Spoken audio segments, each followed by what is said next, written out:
తేజజ్ఞానాన్ని బోధిస్తారు తేజజ్ఞాన్ ఫౌండేషన్ సంస్థాపకులు సర్ శ్రీ.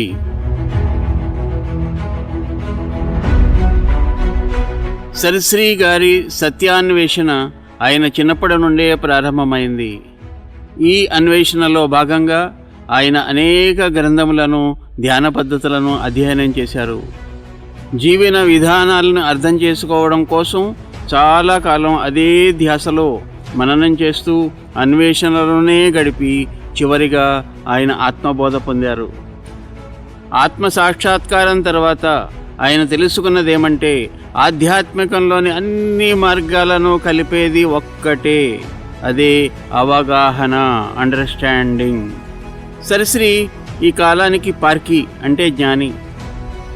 వారి సత్యబోధన లౌకిక భాషలో అవసరానికి అనుగుణంగా ఉదాహరణలు ఇస్తూ బోధిస్తారు.